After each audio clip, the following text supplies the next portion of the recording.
When I'm in the water with my camera shooting photos, I feel like peaceful. I'm not worrying about what's going on, what I have to do the next day. I've been featured in Surfer Magazine, Free Surf Magazine. I also love to hike, jump off waterfalls, scare the crap out of my mom basically. Summer 2014, I was surfing one of my favorite spots, caught a wave and I came up to do a turn and my shoulder kind of flew out and it popped in on its own. So I just kept surfing. Probably shouldn't have done that. Wasn't getting any better though after time. We saw the surgeon. The surgeon suggested that he had a torn labra, that he needed surgery.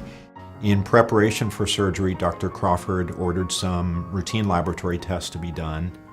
And on one of the tests, they found that Marcus's platelet count was low.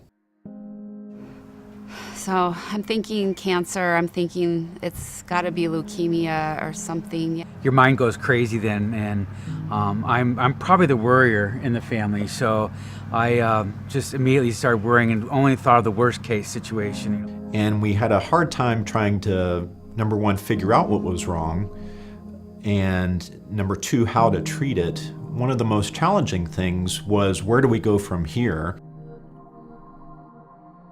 You would really notice Marcus's decline in the fact that we'd go to Oahu for a doctor appointment and we wouldn't even walk that much, and he would literally be in bed for 3 days after that, not moving, wouldn't speak.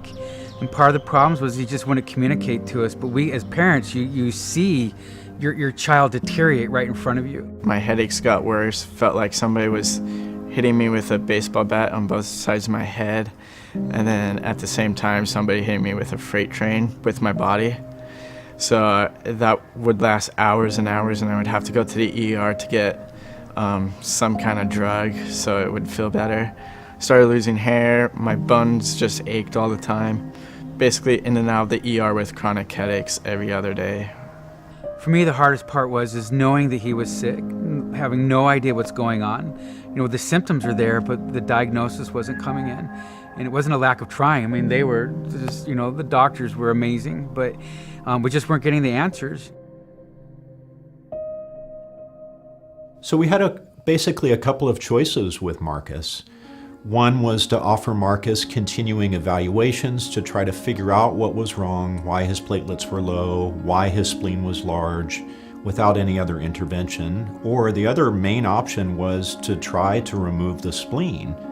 One doesn't go into removing a spleen lightly. There's significant risk in doing that.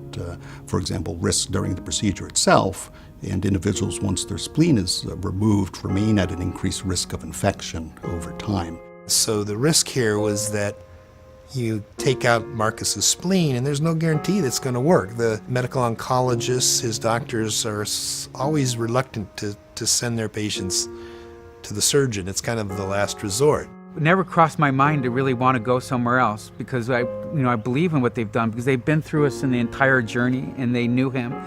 And I can't speak for everyone's capabilities, but what I can speak for is that they made me feel comfortable that they loved and cared for my son.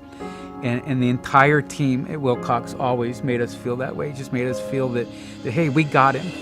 So the day of surgery was December 22nd, and spleen was huge and the blood vessels were enormous. And then we stitched him up underneath the skin, and he spent 3 days or a little less in the hospital. We were able to get him home Christmas Eve.